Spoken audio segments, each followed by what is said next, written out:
बाळ doctor बोट हेडबोट लावायचं. ठेवा.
बघा हे आमची भाऊजाई होती.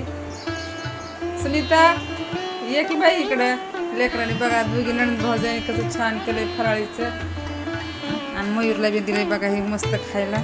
फराळ करायला सगळं फराळीचं घरी बघा कसं छान आज फराळीचं केलं ज्योतीनं. ज्योती म्हणजे भाऊजाई आहे माझी. आणि मयूरला दिले बघा. आम्ही आलतो तिकडे जरा काही कारणासाठी लातूरला आलतो. तर कामदाराच्या नंतर मग असंच भेटून जातात आम्ही उभ्या बी. ज्योतीला आमच्या बारकी जाऊबाई तिला. आणि आज उपास असल्यामुळे आम्हाला दोघाला बी आणलं होतं फराळीचं. छान केलं असं फराळ. कसं झालं फराळीचं? मग मामी कुणाची आहे? हां शुभमची मयूरची मामी. काय काय केलं ह्याच्यामध्ये मेनू? हां शाबूचे पापड्या हां वगैरे केली. आज बरंच काय काय केलंय. काय का नाही बरंच काय काय केलंय एकादशीसाठी. हा मग असतं मग ताट सजवून दिले. मला पण दिलं पण मला खायचं नाही पित्यासाठी. तर जाऊ माझी भाकर भाजी टाकायली. मला काय करावं आता. मोठी एकादशी आहे पण आपल्याला पित्ताना त्रास झाल्यामुळे जमच ना काय करणार होतं. दादाचं पण बघा छान दिले लेकरांना ताट असं.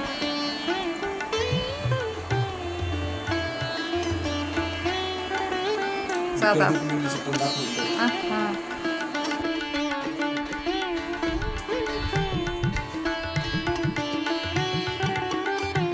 छान मंदिर आहे का? मावशीनं मंदिर केलं त्यांना काही स्थापना मावशीच्या हाताने स्थापना झाली ती.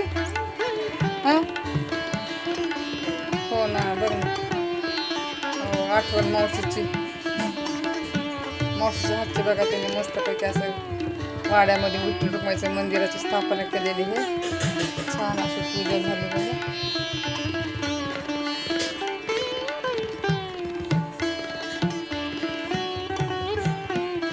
झालं आमचं दर्शन बी झालं, फराळ बी झाला.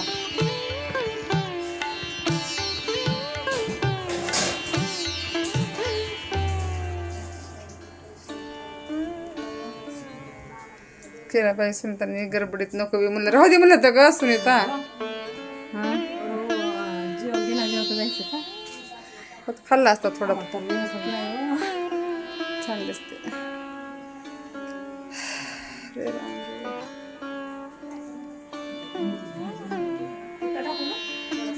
थोडंसं टाक कमीच टाकावं डाळ करू मुगाची मग.